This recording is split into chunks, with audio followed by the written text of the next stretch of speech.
Hola a todos, hoy les mostraré cómo desinstalar un programa en Windows 11.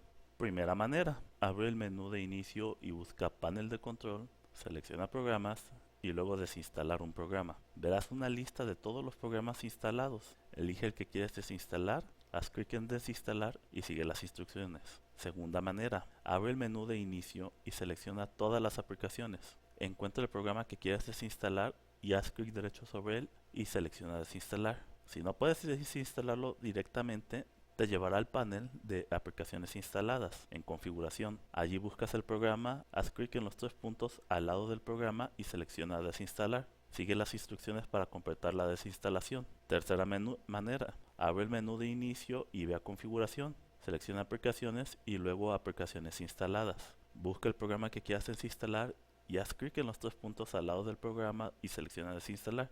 Sigue las instrucciones para completar el proceso. Y eso es todo.